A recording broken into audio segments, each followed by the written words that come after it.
everybody, and welcome back to my channel. If you've watched my channel before, you know that I love gadgets. No, I am not using all of these gadgets today, but I wanted to come to you guys and tell you where my love of gadgets came from.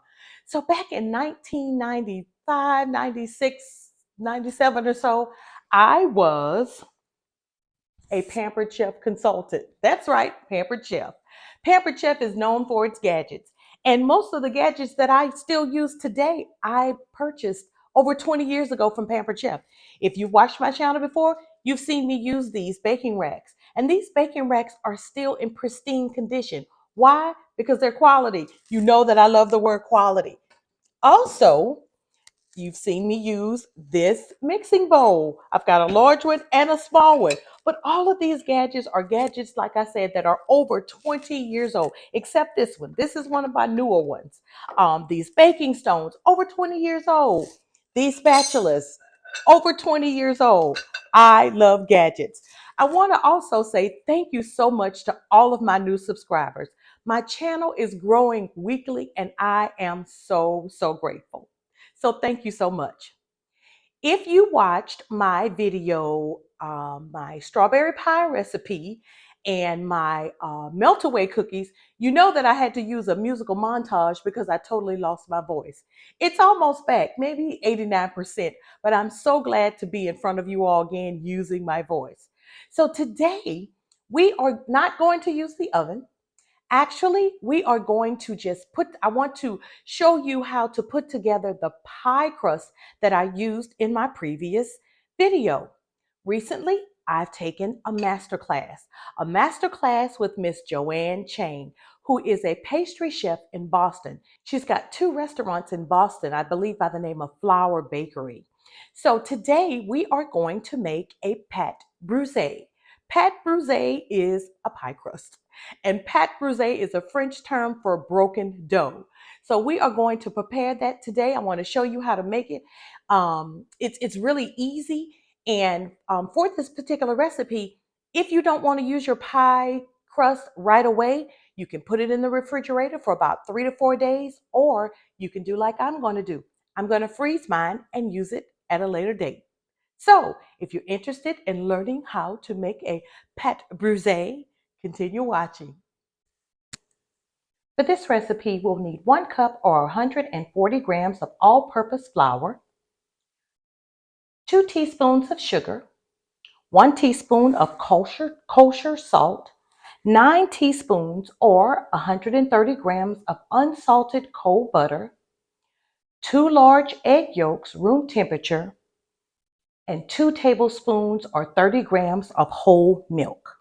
To our mixing bowl, we are going to add our flour, our sugar, and our salt. Now in the mixing bowl, I'm using the paddle attachment that looks like this. I have a KitchenAid mixer, but whatever type of mixer that you have, you're going to use the paddle attachment, okay? So let's go ahead and add our flour to the bowl. And then we're going to add our salt and our sugar. And we're going to mix this together for about 10 to 15 seconds. This particular recipe is going to go by really fast. There's our sugar. And we're just going to mix that together.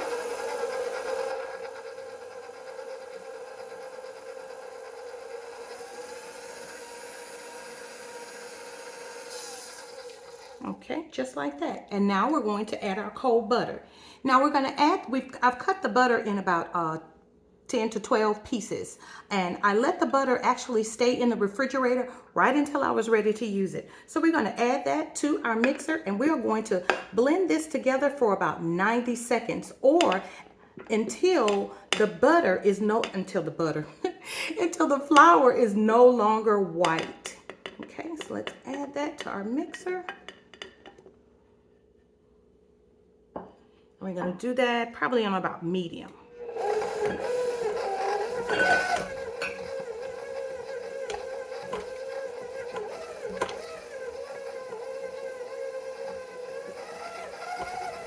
And I'm holding on to my mixer because it's jumping around a little bit.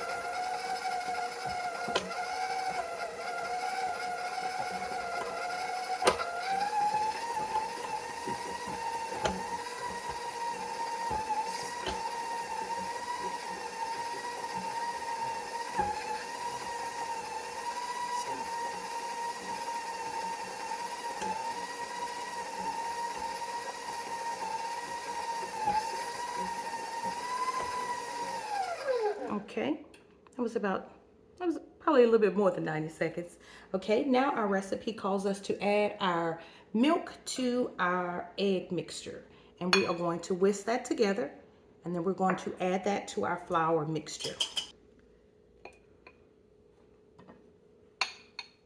Making sure that I got all that in there. There we go.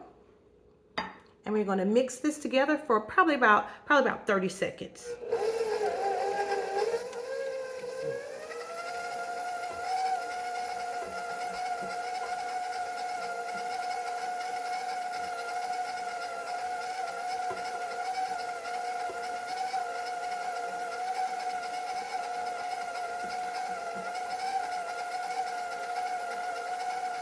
Okay, there we go. Just until the mixture, until the butter pieces are broken into like small pecan pieces. These look like they're just a little bit bigger than that probably because my butter was really, really cold. I'm gonna mix it just a little bit more just to make sure all of the flour is incorporated.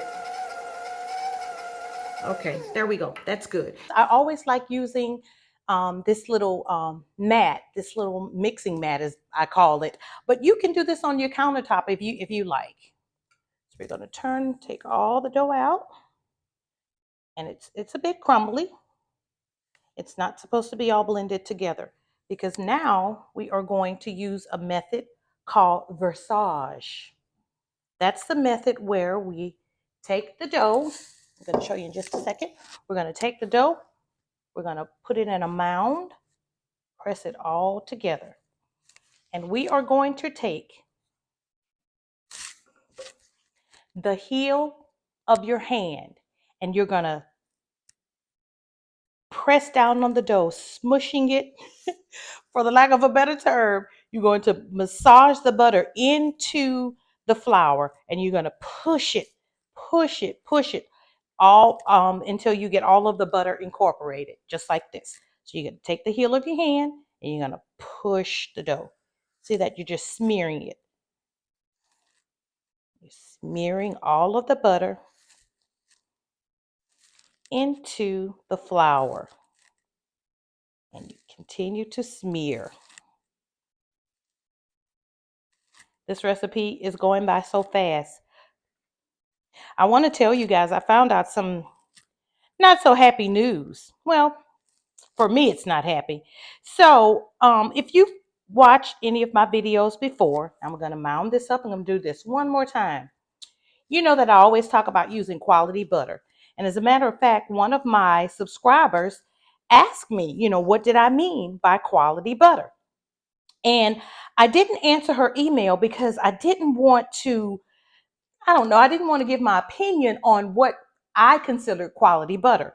Well, one of the quality butters that I had been using, I decided that I was going to, just for some reason, I just said, let me look in the ingredients and see, what's all in the butter that I'm using, because I'm always talking about quality butter.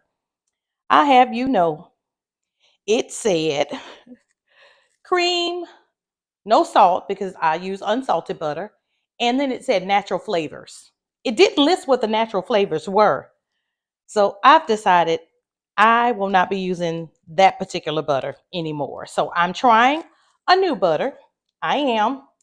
I'll see if, I can tell if there's a difference.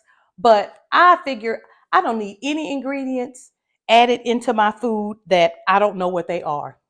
So the last thing you're going to do is you're going to get you some saran wrap or cling wrap, some people call this, and you are going to place your pie dough into this cling wrap. If you are going to use it the day that you make it, then you can leave it in the refrigerator for up to an hour. If you are going to save it and use it later, you can make sure that you seal it with the cling wrap really, really good, just to make sure that you don't get any freezer burn or anything like that.